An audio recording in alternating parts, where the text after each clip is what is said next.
Vous savez, aujourd'hui, une de mes filles m'a envoyé un message. Elle me dit, nous étions en prière, papa. Le Seigneur nous a dit clairement que le diable veut s'en prendre à vous personnellement. Et il veut vous tuer. Soit il tue votre réputation ou il tue votre vie. J'ai répondu, j'ai dit, sois calme. Moi aussi, je tiens fortement à lui. On va aller avec ça jusqu'au bout.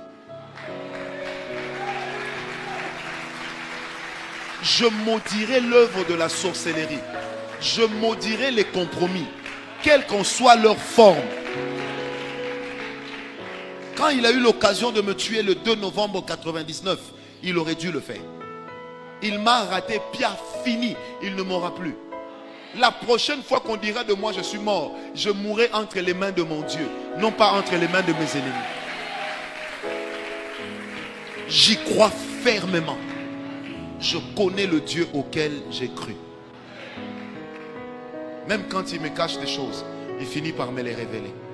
Donne-moi un amen bien. Alors, je disais la différence qui existe entre un sorcier et un magicien. Il y a deux différences à deux niveaux différents. Premier niveau et première différence, c'est que les magiciens, généralement, utilisent les pouvoirs spirituels pour impressionner ou pour captiver l'attention des gens. Est-ce que quelqu'un m'a compris? Je répète, les magiciens utilisent généralement leur pouvoir spirituel pour impressionner ou pour captiver. C'est pourquoi vous allez remarquer que dans le monde, on a même minimisé l'impact de la sorcellerie et de la magie avec des gens qui viennent faire abracadabra, abracadabra. Vous avez déjà vu ça, non? Des gens qui passaient même dans certaines écoles lorsque nous étions enfants. Donc on minimise des gens qui viennent faire des tours qu'on appelle tours de magie. Il fait sortir le feu de la bouche et puis ouh. Moi je me rappelle un jour j'étais au Togo et il y a des gens qui se mettaient, qui s'enfonçaient des couteaux, ça entre et ça sort. Quand ils enlèvent, il n'y a plus rien. Ils utilisent les pouvoirs magiques, les pouvoirs spirituels pour impressionner ou pour attirer des gens. Mais en réalité, les magiciens sont des sorciers. Sauf qu'ils n'utilisent pas leur sorcellerie pour le même but. Mais retenez ceci, chers parents. Quand vous avez vos enfants qui ont un attrait à la magie, c'est déjà une mauvaise disposition spirituelle. Ça veut dire qu'ils ont aussi un attrait à la sorcellerie. Donne-moi un amen bien. C'est comme ça qu'on envoûte les enfants avec les dessins animés, qu'on envoûte les enfants avec les images qui suivent la télévision. Quelqu'un me comprend?